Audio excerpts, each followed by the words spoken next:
Halo, perkenalkan, nama saya Nekda Lawendatu. Saya mahasiswa Universitas Terbuka, Program Studi Magister Manajemen Bidang Minat Keuangan Online. Dan untuk tugas mata kuliah Sistem Informasi Manajemen ini, saya memilih Supply Chain Management dengan menyoroti sebuah studi kasus pada rantai pasok beras di Provinsi Jawa Barat, Kalimantan Barat, dan Kalimantan Selatan.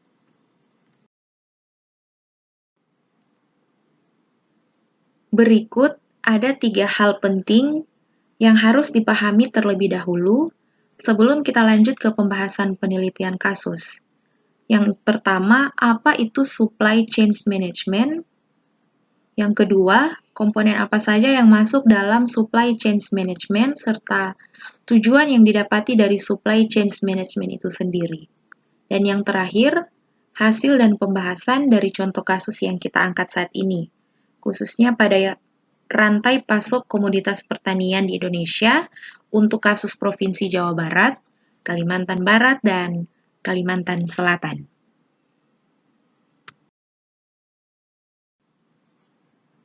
Nah, rantai pasok komoditas pertanian atau rantai pasok beras di Indonesia, khususnya untuk Provinsi Jawa Barat, Kalimantan Barat, dan Kalimantan Selatan, menerapkan supply chain management. Mengapa mereka memilih sistem supply chain management?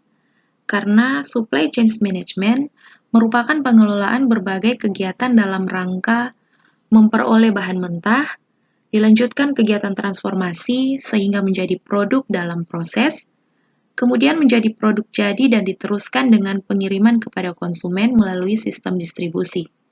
Berikut adalah pemahaman apa supply chain management itu.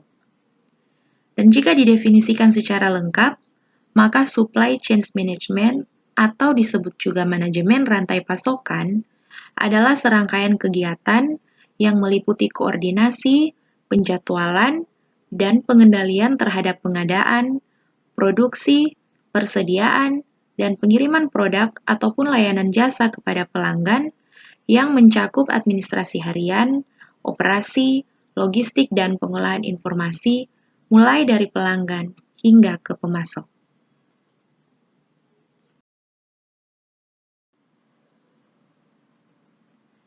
Jadi, pada dasarnya, supply chain management atau manajemen rantai pasokan merupakan cabang manajemen yang melibatkan pemasok, pabrik atau manufaktur, penyedia logistik, dan tentunya yang paling penting adalah pelanggan. Kita lanjut ke komponen dari supply chain management. Di sini saya mengambil 3 komponen utama, yaitu yang pertama upstream supply chains, kedua internal supply chains, dan yang ketiga adalah downstream supply chains. Dan untuk proses manajemen rantai pasokan itu sendiri meliputi pelanggan atau customer, perencanaan atau planning, pembelian atau purchasing, persediaan atau inventory, produksi atau production, dan yang terakhir adalah transportasi atau transportation. Yang menjadi tujuan dari supply chain management adalah untuk memaksimalkan nilai keseluruhan yang dihasilkan untuk memenuhi kebutuhan dan permintaan pelanggan. Atau tujuan dari supply chain management menurut Miranda tahun 2001 adalah memaksimalkan persaingan dan keuntungan perusahaan dan keseluruhan anggotanya termasuk pelanggannya.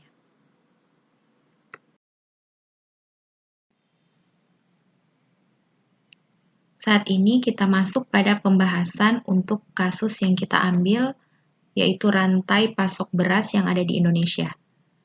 Ini adalah gambar dari alur rantai pasok gabah atau beras di wilayah penelitian, dan saya menyajikan tabel biaya pengadaan beras dan margin penggilingan padi mitra Bulog. Di tiap rantai pasok terdapat proses penambahan nilai baik dalam hal nilai tempat dan waktu maupun dalam hal bentuk gabah menjadi beras melalui proses penggilingan. Oleh karena itu, harga jual di tiap rantai akan lebih besar daripada harga pembelian, ditambah biaya penanganan pada segmen rantai pasok tersebut. Yang pada intinya harga gabah di 3 provinsi contoh dan harga beras di 4 kota besar mempunyai pola perkembangan berbeda-beda.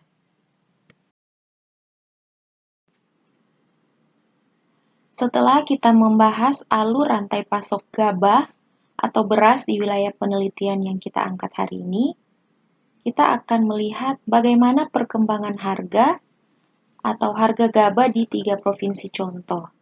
Dan harga beras di 4 kota besar mempunyai pola perkembangan yang sama, yaitu tinggi pada tahun 1998, kemudian turun, lalu naik lagi sejak 2005, seperti yang terlihat pada gambar grafik berikut ini. Tingginya harga pada tahun 1998 diduga berkaitan dengan kegagalan panen yang terjadi pada tahun 1998 akibat El Nino pada musim tanam tahun 97 dan 98. Adanya kesamaan pola perkembangan harga juga dapat mencerminkan tingginya tingkat integrasi pasar pada berbagai tingkat pasar. Dan salah satu faktor yang memperkuat terjadinya integrasi pasar adalah adanya intervensi pemerintah dalam sistem pemasaran gabah dan beras melalui Bulog.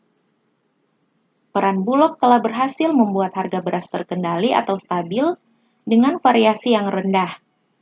Stabilnya harga gabah dan beras juga tercermin dari rendahnya koefisien variasi, seperti yang disajikan pada tabel berikut ini. Berikut juga ada matriks korelasi harga beras dan gabah antar berbagai tingkat pasar. Dan untuk integrasi pasar, tingginya harga pasar itu berbeda-beda di masing-masing provinsi atau masing-masing daerah.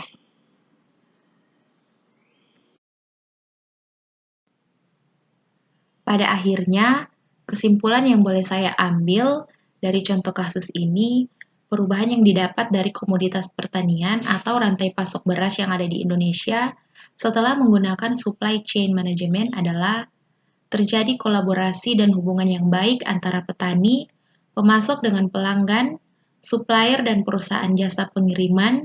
Semua komunikasi yang terjalin lebih efisien dan saling memberikan informasi yang diperlukan dengan akurat, lengkap, dan tepat waktu, sehingga pelanggan atau customer dapat dengan mudah mengetahui informasi tentang perkiraan kapan barang dapat diterima oleh pelanggan. Demikian presentasi dari saya, dan terima kasih.